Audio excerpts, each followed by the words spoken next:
Good evening, ladies of the temple. How are you this evening? Excited to be here with you tonight.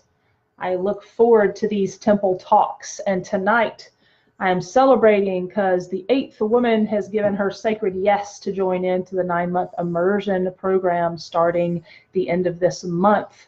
So very exciting. Every time a woman gives her sacred yes, a ripple effect goes out into the world of all of us that have said yes to our deeper destiny, to our deeper purpose, and to our deepest happiness. So, and why this work is so powerful is because we are not only giving a yes to ourselves, giving yes to our destiny, therefore giving yes to all those that we're here in the world to serve with our deepest gifts. We're also saying yes to the highest possibility for our lives. We're saying yes to passionate, connected, heart open relationships. We're giving a sacred yes to the most splendid vital health.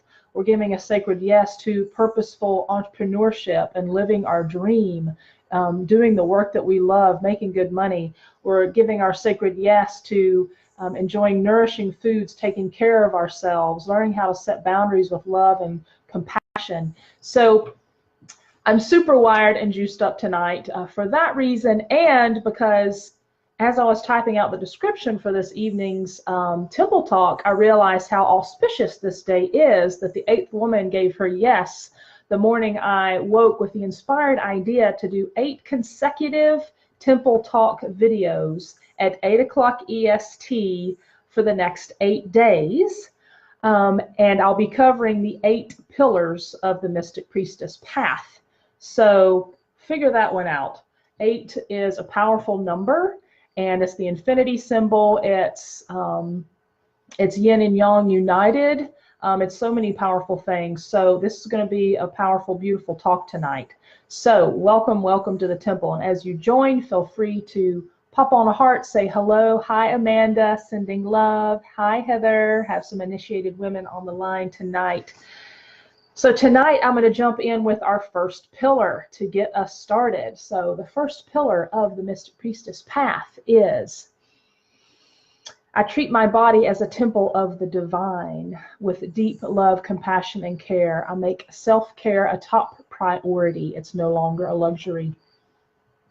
So the reason this one, so all these pillars were downloaded through powerful meditation visualization, as was the entire program itself, the language that you see, what I talk about, the structure that was given, the price point, everything about it was downloaded.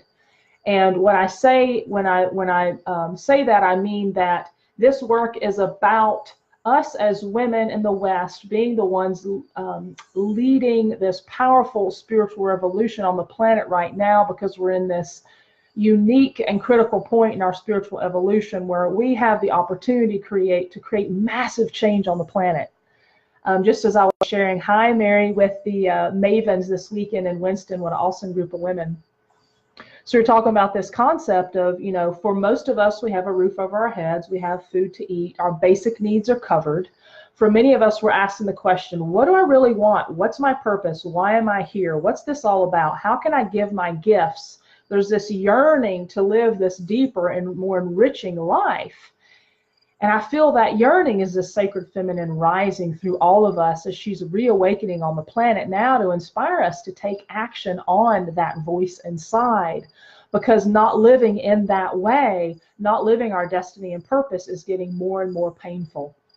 And why this first pillar is so incredibly important is because when we make self-care a priority, I'm talking about the type of self-care that is creating the space and the openness to have this conversation. Why am I here? What's my life about? What's next for me? You know, for many of you here, you've created some cool stuff in your life, and you've made some impact, and you're like, well, there's something else. There's a next stage. There's a next level. That's what's really exciting, is because to me, we continue to get richer and deeper in our experience. And as we move through these stages of our lives, we have so much wisdom to share. We just don't realize it. And for a lot of us, we're carrying kind of this baggage and belief system that somehow we could have done better, or that, you know, Mary was bringing this up in our conversation this weekend, was so important to hear. I'm so glad she launched our talk with this concept of failure. To me, failure doesn't really exist. It's just a judgment and perception that we've placed on ourselves from society that's perfectionistic and unrealistic and highly damaging. So what if every choice that we make in our lives is actually leading us towards our deepest desires and our deepest spiritual awakening? What if everything that's happening is happening in our favor? So what if we could see all the decisions we've made as simply learning opportunities where we were like, cool, learned some stuff, did some stuff that maybe didn't serve my highest good, but I learned some stuff, and I'm going to make different choices next time where I'll learn some more stuff. So we put so much judgment and baggage on the conversation, right? Because we live in this society that tells us you're supposed to find one mate that you're with for life and make it work forever, and one job that always serves you, that you'll stay in for 30 plus years to have your retirement, your 401k, and have all that in line, do the right steps, take the right action, and then we'll have happiness. And that's unrealistic, because we're ever evolving and changing, and time is speeding up. We're actually changing so much more quickly now. And as women on a conscious path, we're manifesting very fast. And so we must actually become conscious of what our heart's desiring and the words that we're putting out there, vocally and in our mind as well, because we're creating the circumstances to pull that we're stating and thinking to us faster. So a big part of this path is making conscious choices, being very clear about our thought patterns, clearing all of the fog away from our daily lives so we can be open to receive. And that's why this self-care piece is so important. Because we've been born in a society that as women, we've been taught to put everyone else first. And so that's not working. I think we can all agree on that. Trying to be super mom and super, you know, businesswoman, entrepreneur, or great in our career, plus an amazing mom and partner and daughter, and all these roles that we play in our communities also, that we've been taught to give and give and give to others, that's solely our purpose somehow. And that's a deep wounding of the sacred feminine that I believe we must heal by saying, no, it's time for me. It's time for me to take the time and space to ask these questions. It's time for me to make time for baths and nourishing food. It's time for me to make time for sisterhood and connection and support. It's time for me to receive mentorship and guidance on what's next, because we're not meant to do this alone. That's another huge wounding of our society that I believe that Tribe is reawakening now, for us to learn to not do this alone. And hi, Jennifer. One of the things that came through, hey, Debbie, great to see you here. One of the things that came through this summer at our retreat was, you know, I got really fiery around this conversation of the shadow side of the independent woman. And so, because we have some amazing independent women on this temple page and in my community. And one of the woundings of the independent woman is, we think we've got it all handled. I'll take care of it. Don't worry about it. I got it. And the underlying piece of that is, I'm not really trusting someone else to handle it. So if we're not trusting someone else to handle things for us and to be part of our conversation, to be part of our business to receive support, to be part of our communities to receive support, then we tend to set walls and boundaries up around ourselves to not receive. And the biggest quality of the feminine is receiving. And that's something we have not learned in our culture. In fact, we've been overgiving and overdoing for so long that as women, we've exhausted ourselves and experiencing adrenal fatigue and carrying excessive weight that we don't need, that's putting strain on our bodies because we're not paying attention. We may be empathic and have spiritual gifts that have been challenging to bring out in the world. And so empathic being that you pick up on others' energies and feel what others feel.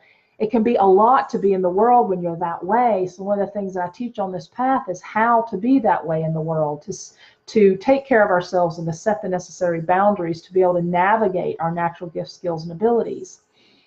So in talking about the conditions we've kind of taken on, we've got cancers, we've got all types of diseases, and heart disease is really high for women. And I think about breast cancer and heart disease and reproductive organ conditions, all that in the lower chakras, is this kind of denial of the body. And the body is the feminine principle, where the mind would be the masculine principle. So the mind is the linear, logical part of us that makes decisions, that gets stuff done. It's an important component, but we need to balance in all those things. So the feminine piece is the heart, compassion, loving, sensuality, sexuality, creativity, the ability to receive, to express ourselves, all of these aspects, receptivity. And these are aspects as a global community we've lost as women. And so this self-care piece is so incredibly important to shift the trajectory. For many of us, we're like, oh my God, I'm like exhausted and run down and doing all the things for everyone else and being the super mom, super entrepreneur that I thought I wanted to be, but it turns out I'm not super happy because I'm not doing those things that nourish the dancing and the sister time and the yummy foods and the spa days and massages and travel to beautiful places. Whatever yours looks like, that might kind of happens to be mine. That's my self-care regimen. Quiet time with my beloved, to snuggle and talk and be together and share intimacy, to cook together, to be with my stepson and my nieces and my family. All that's deeply nourishing, but it took a long time to get there for me. And so this 9-month immersive process, and that is the Mystic Priestess path, is a, what's the word I used the other day, Mary? It was so good. It's a fast track. It's a fast track for what you want, to tap into who you really are, to give an honest look about where you are now, what that vision is you want to create for your life that seems like it's out there somewhere, and bridging the gap in between. We talked a lot about that over the retreat weekend in July. Want to bridge that gap in between of who we desire to be and where we are now. And it's actually possible to accelerate the timing on that, because it's accelerating already. So why not accelerate it in the way that we desire, getting clear about what we want, and then doing that work of self-care being this first pillar is so foundational, so critical. So, that was a wild ride. So feel free to share here in the comments. I would love to hear, what is one action step you can take this week for yourself towards deeper self-care? What is that one thing you'd love to do that you've been putting off? It could be as simple as a walk in the morning in the neighborhood with a cup of coffee. It can be sitting on the porch in the morning and writing in your journal, gratitude journal, 10 things you're grateful for. Powerful practice, by the way. Simple and very powerful to do in the morning or the evening, if not both. It could be calling up a friend that you love that you haven't spoken to in a while and just saying, how you doing? I'd love to have a sister chat. Let's take 10 minutes and just talk and share from the heart. It doesn't have to be complicated. So what is that one thing that you're going to do this week towards your deeper self-care to allow in more love of self and treating your body as a temple? All right. Excited to see what you share. Wonderful to be with you all tonight. This is the first of an 8-part consecutive series, 8 o'clock every night EST. I'm going to be here in the temple sharing the 8 pillars. So tomorrow night is around boundaries, the necessity of setting boundaries, energetic, spiritual boundaries, emotional boundaries, and physical boundaries in the world as well. So hang tight for that. Excited to see you tomorrow night. Much love and blessings until then. Hope you got some good juicy nuggets from tonight. Love to all. Ta-ta for now.